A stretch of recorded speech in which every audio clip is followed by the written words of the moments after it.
მოდელზე როგორ შევძლებთ რომ რაღაც საკითხები ამის დაწესებულება არის ჩვენი კლინიკის წევრი და რომ თანამშრომლებისთვის სინერგია სახსნელია ის რომ სახელმწიფო როგორც სამედიცინო კომიტეტი ნახავდა პოზიტივურ შესამოსლეს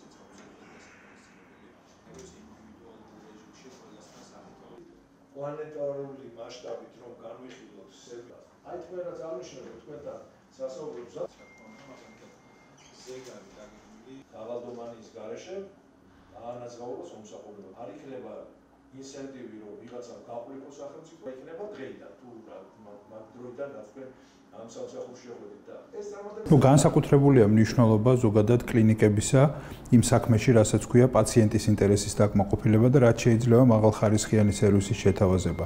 ამ ყველაფრის გათვალისწინებით კრიტიკულად მნიშვნელოვანია, რომ აქტიური კომუნიკაცია მიმდინარეობდეს სამინისტროსა და კლინიკებს შორის, ვინაიდან განიხილება, რომ ეს პარტნიორული ურთიერთობა უნდა არსებობდეს უპირველესად სამინისტროსა, სახელმწიფოს საზოგადოდ და კლინიკებს შორის იმისთვის, რომ აი ამ პარტნიორობის, ამ ერთობლივი ძალისხმევის შედეგად რაც შეიძლება მზარდი იყოს და რაც შეიძლება უკეთესი იყოს ჯანდაცვის სტანდარტი საქართველოში. შესაბამისად, ვფიქრობ, რომ არსებული პრობლემების შესახებ ინფორმაციის უშუალო კომუნიკაციის გზით მიღება არის უაღრესად დიდი მნიშვნელობის. ვისაუბრეთ იმ პრობლემებზე და გამოწვევებზე, რომელიც დღეს კლინიკების წინაშე დგას, ეს არის DRG-ის დაფინანსების გადახედვა სხვადასხვა კოდებზე, ეს არის რეანიმაციული განყოფილების დაფინანსება, ეს არის მონიტორინგის მექანიზმები და ინფექციის კონტროლის ჯარიმების გადახედვა და ვისაუბრეთ მომავალ თანამშრომლობაზე. დიდი იმედი გვაქვს, რომ ჯანდაცვის სამინისტრო აქტიურად ჩაერთვება იმ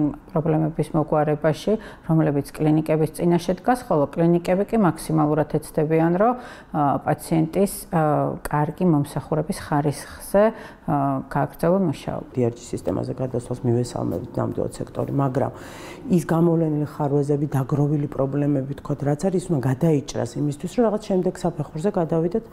ამოუწურეთ, ესე ვთქვათ, ის პერიოდი, როცა იყო საცდელი პერიოდი, დაკვირვების პერიოდი, სანამ მონაცემები დაგროვდებოდა, რომ ანალიტიკა გაკეთებულიყო და შესაბამისი პასუხები და არის ახლა ამის მოლოდინი, რომ ალბათ მივედით უკვე იმ ეტაპამდე, რომ მოხდა ამ ანალიზის საფუძველზე რაღაცა გადახედვა მოხდება. ამ პრობლემებზე რა თქმა უნდა ვისაუბრეთ, რა პრობლემებიც დაგროვდა უკვე სექტორში და ნუ მოლოდინი არის ის, რომ რა თქმა უნდა გადავალთ აქტიურ სამუშაო რეჟიმზე, უფრო მოკლე ალბათ პატარა ჯგუფებში სამუშაო რეჟიმი, რასაც ქვია და ცალკეულ საკითხზე საკმაოდ ისეთი ეს ერთ დღეში გადასაწყვეტი არც ერთი არ არის.